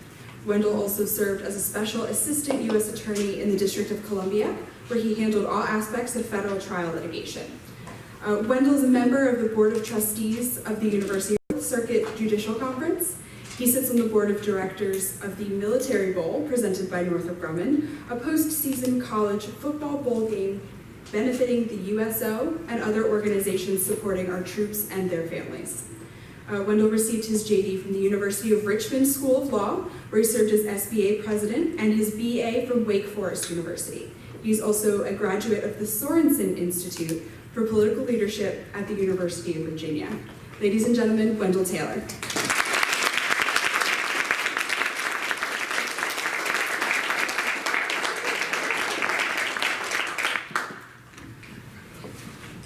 Thank you. Thank you all for coming.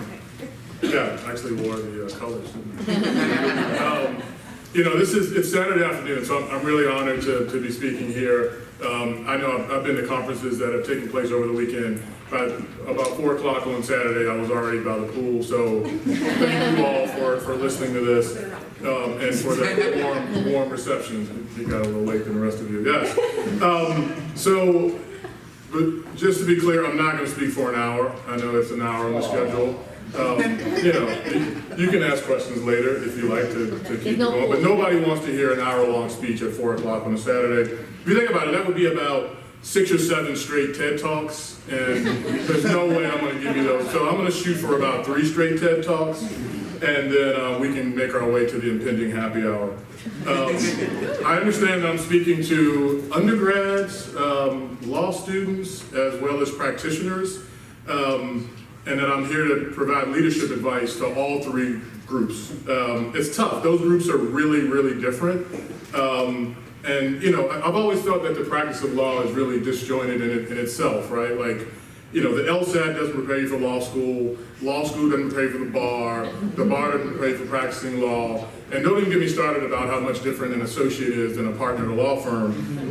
They're all very disjointed, but I'll try to give advice that applies to each of the diverse groups in this audience. So I'll start with a disclaimer. I've got a daughter, she's 12, her name's Ava. I love her, she's great. She helps me with things like this. We bounce around ideas off each other. You know, whenever I have a speaking engagement, I sit down and talk to her and tell her what I'm to present. And she gives me really good advice. I also host our new partner roast every year, and she's a really good joke writer. But this time I told her that I was a keynote speaker at a leadership conference, and she said very sternly to be careful what you say.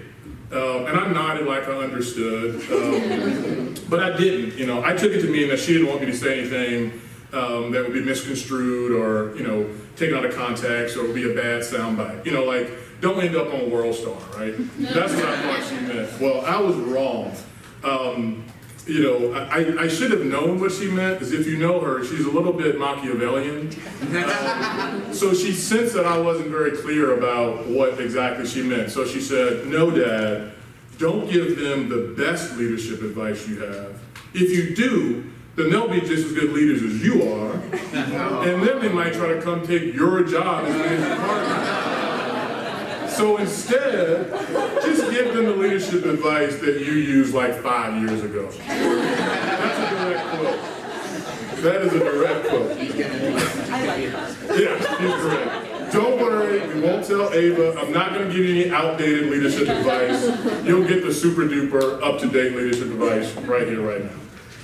Okay, so I'm going to tell you 3 stories from my past that helped shape who I am today.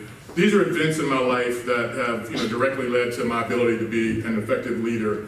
All three stories are about adversity and how I grew from those experiences. As Lou Holtz, the famed football coach, once said, "Show me someone who has done something worthwhile, and I'll show you someone who has overcome adversity." If you think about it, simply facing adversity is not the key here, it's overcoming it. Overcoming it is the thing that forges the resolve for growth. So these stories all center around growth through adversity. But first, let me apologize to the millennials in the room. I'm going to start a long time ago in a land far, far away, even before you were born. So let's go back to Richmond, Virginia, where I grew up. I grew up in the inner city in Richmond, just a few hours, down I-95 South, depending on the time of day when you leave. We have any Richmond folks here? Oh, there's one over there. All right. Well, in the 80s and 90s, Richmond, the city of Richmond, was a war zone. It was one of the deadliest cities per capita in the country. But of all the murders that took place during those times, nothing gripped brothers' murders. The Browley brothers seemed to kill seemingly at random. They killed a lot of people. But luckily they were arrested, convicted, and were on death row. And the city exhaled a collective sigh of relief. But then the Browley brothers escaped from death row. These guys, they were the first and only in the history of the country to escape death row, and they did so in May of 1984. They were eventually captured, but I was in middle school at that time. I lived in an okay neighborhood, but because of the crazy and contorted busing system in Richmond, I was bused across town to one of the worst parts of the city, and I went to a middle school called Mosby. And I was going to school, in middle school, with the cousins of the Browley brothers. I was terrified. I kept to myself. I was a shy, nerdy kid. And, I survived 6th grade and 7th grade. And then, stayed out of the way of the cousins of the Browley brothers. But in 8th grade, I was in class, and a police officer came to my classroom. He was there for my protection. He escorted me out of class into the principal's office and sat with me for the rest of the day and watched me as I got on the bus and was there the next morning to watch me get on the bus and take me to school. The reason was the only other boy in my class of about 20, so it was all girls and 2 boys, and the other boy had just gotten beaten up and sent to the hospital, and the school thought that I was next. So I had a police escort for a week. As I was being escorted, I had to come up with a plan. My shy and nerdy demeanor was literally dangerous to my health. So I decided that I needed to become a jock, or at least fake being a jock. So I tried out for the basketball team, and it made all the difference. I wasn't a basketball star, but it sure beat having a police escort to class. And so my interest in organized sports was entirely out of necessity. It gave me much needed credibility among my peers. It was a survival tactic. The next year in high school, I tried out for the JV football team. I made the team and was quickly moved up to varsity. And I never really enjoyed playing football. I hated the August heat. Kind of feels like that now in DC, right? I hated the yelling coaches, hated the smelly locker rooms. I hated the locker room, antics. Winning was fun, but we didn't do very much of that. But sports helped to mask my nerdiness, and so it served a purpose. But I never really internalized the popularity that came with being an athlete. I was pretty cynical about it, because how crazy was it that I went from a nerdy and popular kid to a popular kid just because I could run fast and hit hard. It made no sense to me. Anyway, my athletic talents earned me a football scholarship to Wake Forest. Go Deeks, I'm contractually obligated to say that. I went to Wake. And even to this day, no matter how many accomplishments I have, someone will come up and say, wait, but didn't you play football in college? And that's like the one thing that people really like about my career. So I'm really happy that it happened, and it was all really out of necessity. So being a good leader requires you to be strategic. Being a leader requires you to be a problem solver. I had a plan. I played sports for protection. It didn't matter that I hated it.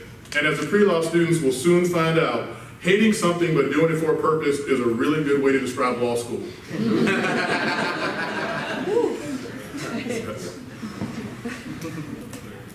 Being a good leader requires you to stay grounded.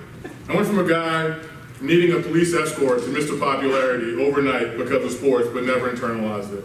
I was the same person before and after, and I didn't let it go to my head. Being a good leader requires you to have empathy. That one came easy to me, because even as a football star, I was still that shy, nerdy kid from before. And I was still friends with all the other shy, nerdy kids. And always hated kids being picked on, because I was one of those kids being picked on before I became a fake job. All right, story number 2. So off I went to Wake Forest. Go Deeks. Come on, everybody. Go Deeks. All right, thank you. I didn't think you would do that. Yeah, that's, yeah, no idea. No one knows what Deeks. Oh, good. So off to Wake I went. Wake didn't win very many games my first couple of years, but I was, pretty good on the field, pretty good in the classroom. Midway through my college career, I remember being out with my friends in August before I went back to Wake for practice, and I felt something weird. It felt like a pimple in like the roof of my mouth. I tried to ignore it, but it was like having something in your eye. It was like something you just couldn't ignore. I was fixated on it. Over the next couple of days, more and more of these things popped up in my mouth. Not only that, they would open and stay raw. Within a week, my mouth and throat were covered, and it was too painful to chew food or swallow, or even swallow at all. I survived on scrambled eggs and protein shakes, numbing my mouth with Chloraseptic before every bite.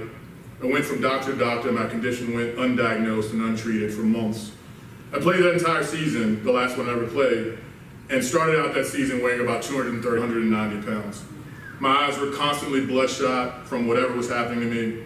They would even pus and bleed. And I have this weird picture where I was in the bathroom looking at myself and peeling the pus off my eyes and watching them bleed. I remember one game during that season, I played linebacker, I made a tackle, I went to the huddle to call the next play, and my teammates looked at me like I was a ghost because my eyes and mouth were both bleeding. I was escorted off the field after the teammates called a timeout, and I didn't play that game anymore, but I played the rest of the season. Fast forward to the last game, played my last game, played my heart out, had a really good last game of that season, knowing that it would be the last game I ever played. But on the bus to the airport, I felt something weird on my forehead. It was a pimple. It was just like the one in my mouth. But it was the first time it had been on my skin. Just like the one in my mouth, it would open and bleed and not stop. And within 2 weeks, my body was covered with these things. It was a winter, but I couldn't sleep under covers because I'd have to literally peel the sheets off me in the morning. Had no idea what was wrong, but I was sure I was dying. And the doctors had no clue either. One doctor with a horrible bedside manner asked my mother to leave the room so he could talk to me in private. He asked had I ever had sexual intercourse. I had not. He said with a resigned tone in his voice, well, the only thing I can think of is AIDS. Mind you, this was back in the 90s when we didn't realize how you could contract AIDS. So being a 21-year-old virgin didn't seem to sway the doctor's assessment that I was actually dying of AIDS. I was tested, and after 4 days of panicking, waiting for the results, and lying to my mom about why she had to leave the room, the test was administered, and it was negative. Needless to say, I never went to that doctor again. But finally, after seeing several other doctors, I was diagnosed before my body killed itself. I was diagnosed with pemphigus vulgaris, an autoimmune genetic disorder signified by a hyperactive immune system, which was literally killing my body. So where AIDS suppresses your immune system, my immune system was in overdrive. And with nothing to fight, it was fighting itself. That's not me, but that's kind of how it looked on parts of my body, or all over. So that doctor with the horrible bedside manner was either really, really close or really, really far off, depending on your perspective. Also, this genetic disorder was fatal until the 1970s. Once I was diagnosed, it was quickly treated, and although I couldn't play football anymore because of all the banned substances I was taking to suppress my overactive immune system, I was fine. Anyway, when it was all over, I remembered being at home and covered in lesion, contemplating life, and I thought that I hadn't really lived. Not just because I was young, I hadn't really lived. I was a good but not great student. I was a good but not great football player. I didn't do anything exceptional, good or bad. I was a quiet, nerdy kid pretending to be a jock, and I was dying as a 21-year-old virgin. The humanity. So the illness set me in a different course. Post-illness, I felt like I was on borrowed time. And why not make the most of borrowed time? I made a deal with myself that I wouldn't be average anymore, that I would live life to the fullest. Contemplating death really made me analyze life. Just think about the things that you want to accomplish in life, or experiences you want to have. Now think about how you'd feel if you knew you had no more time to do so. That's how I felt. It was painful to think about, but I didn't die. And I had more time to not be average. For me, the biggest change was to not run from fears, to overcome the fears. I really thought about how overcoming the fears in the best way possible to challenge my resolve for this. And I thought to myself, what is the scariest thing I can think of? And in college, law school, in the first semester, Socratic method seemed the scariest. So I went to law school. I'd look death in the face. Nothing could be more scary than that, even hazing law professors. Being a good leader means you have to overcome your fears.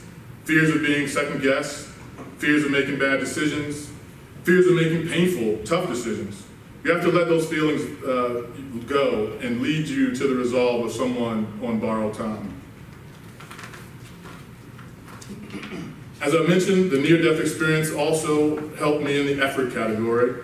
When I thought of how I was dying, I was troubled about the fact that I hadn't tried my best, because there is no more peace, no greater peace in the contentment of trying your best, even if you don't succeed. Being a good leader means you have to always try your best. People are counting on you to do so, to set an example, to lead by example.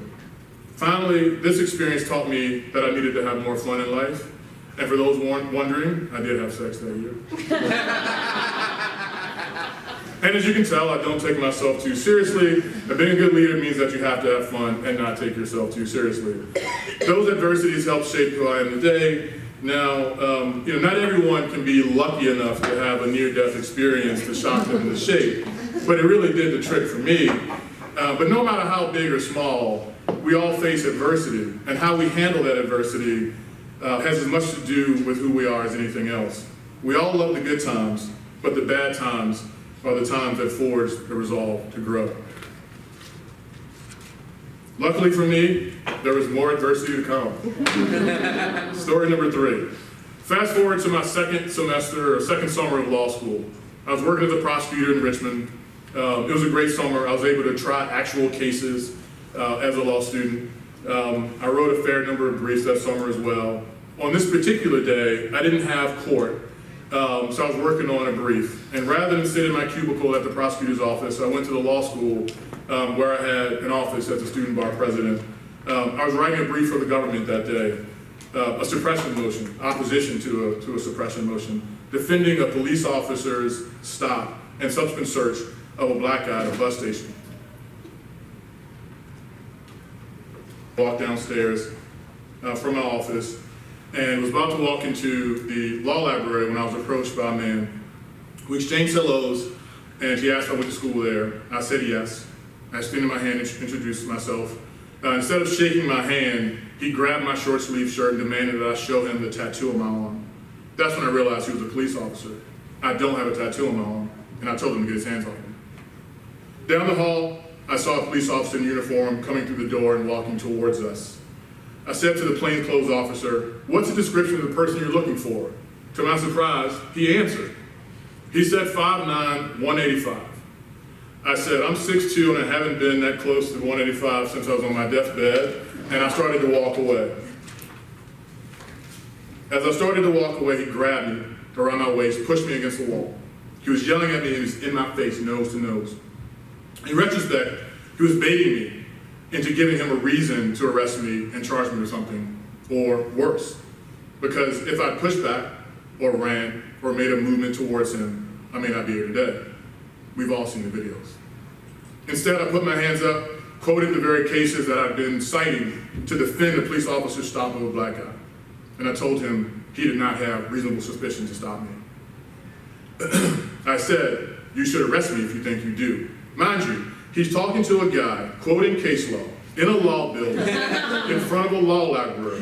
You'd think that would be enough for him to question whether he stopped the right guy. The encounter ended when a dean's assistant came running out and she said, "That's Wendell, he's our president. You can't do these type things to black people."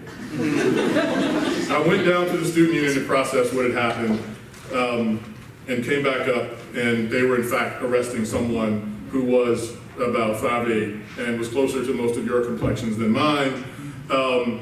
But anyway, being a good leader requires being cool under pressure. Had I let my emotions get to me, or had I thought about all the previous times when I'd had negative encounters with police, I may have reacted differently, and maybe I wouldn't be here today to tell you this story. Being a good leader requires that you be rational. I was able to understand in a very tense and high-stakes moment that resisting could have been deadly. If a police officer wants to arrest you, physically refusing to be arrested doesn't seem to be the answer. Even if you have the right to resist, a bad cop could end your life. Let the officer arrest you and fight the system. Because refusing to be arrested could, and often does, get you killed. Even in the spur of the moment, getting arrested seemed like the best way out of it for me. Fighting back would surely have been worse. I wanted them to arrest me, and I wanted the world to know what happened. So I reached out to the media outlets in Richmond, and almost none of them would touch the story at all, except the Richmond Free Press. There's a slide that's supposed to be here. That's an article. That's me. Well It's a headline. Actually, I will show you.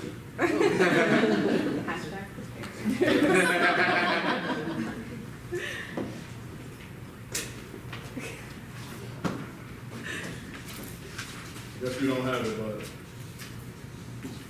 here it is. Mistaken identity. U of R law student roughed up. Can everybody see this? Most people, yeah.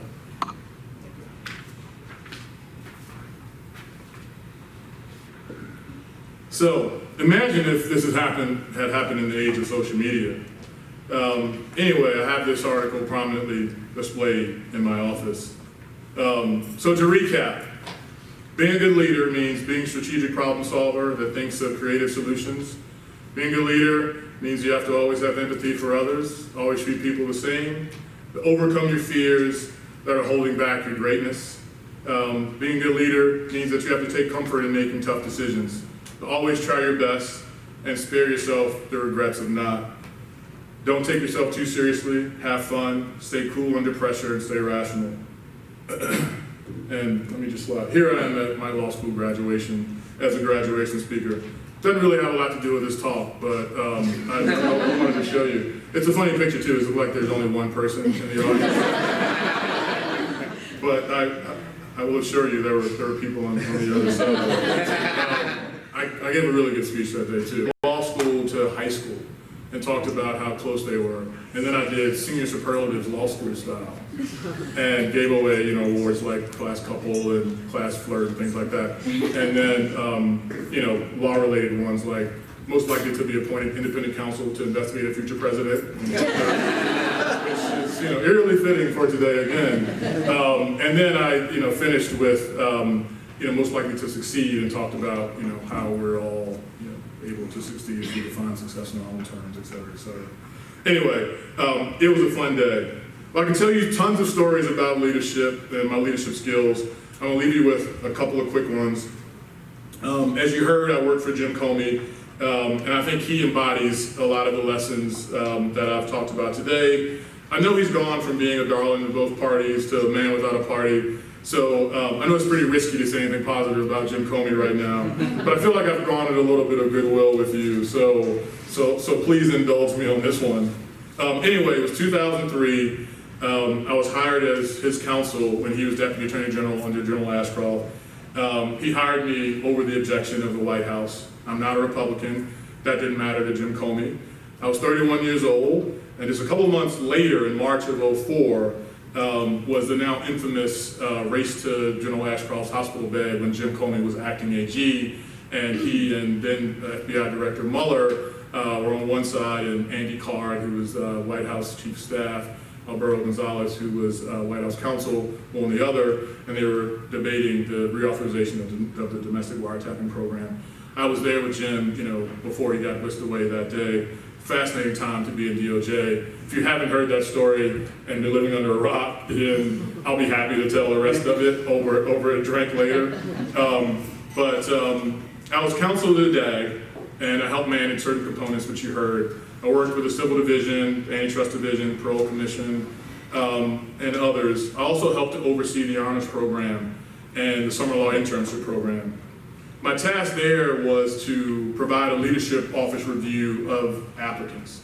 So if you applied through those programs and a DOJ component wanted to interview you, the leadership offices, the DAG's office, AG's office, had the ability to nix the interview if you were not minimally qualified to work at Justice.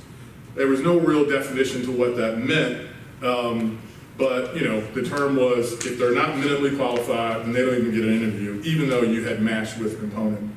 So Jim asked me to handle this review, and I thought that one person shouldn't be solely responsible for this review. I had the foresight to see the pitfalls of such a process. So I thought strategically and came up with a plan. We put together a committee of 5 to 7 people from the 2 leadership offices. We set the conference room, we split up 1,000 or so resumes, and did a first level review. And if you wanted to cut anyone, you had to put that resume aside. And then when everyone was done with the first level review, you had to justify to the group why the person should not at least get an interview. And I felt like that would cut out any nefarious actions that would take place. I was also strategic about who I picked for that review, and I thought the process was fair and open. I did that from the time I started with Jim until the fall of 2005 when I left to be a prosecutor in DC. A few years later, when I was back in private practice at Hutton, the Bush administration was facing scrutiny for its firing of several U.S. attorneys. The allegation was that they had done so for political purposes when the administration claimed it was for performance reasons. Because of the firestorm around this issue, there were several investigations opened regarding hiring and firing practices in administration.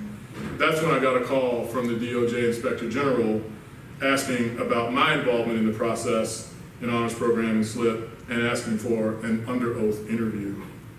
It was a terrifying call. My firm mentor recommended that I reject the request for an under oath interview. But I was confident that I hadn't done anything wrong, and also thought an under oath interview was preferable to a congressional subpoena or something like that. And C-SPAN, I did not want in my future. So I sat for the interview, explained my involvement in the process, and at the same time, the investigation did a statistical analysis of the resumes. And the investigation was into whether, there were essentially Democrats being weeded out of the process. As you can see, they looked for, through the years that I was there and a few years before I was there, and 1 more when I left. And here's what they found. They found misconduct in every year except the years when I was involved in the process. The lessons I learned from the stories I've shared with you came into play at DOJ and throughout my career. And now, as managing partner of Hunt's DC office, I apply them regularly. Even getting the role as office managing partner took a fair amount of foresight and strategy, as we were talking about earlier. Hunton's DC office turned 50 in 2017. Until about 5 years ago, we had only had 3 office managing partners in roughly 45 years. Then, seemingly overnight, there was a 4th. And I said then that if the role ever came open, that I would act swiftly. In the interim, I took on responsibilities that the office managing partner didn't care to do, even started calling myself deputy managing partner of the office. And 2 years ago, when the office managing partner decided to leave the firm with a small group and asked me to go with him, instead, I quickly turned down the offer and approached firm leadership about taking over the role when they left. And overnight and before, I had a plan and I implemented it. Now, as the head of the office, I don't take myself too seriously. I make sure the office has fun.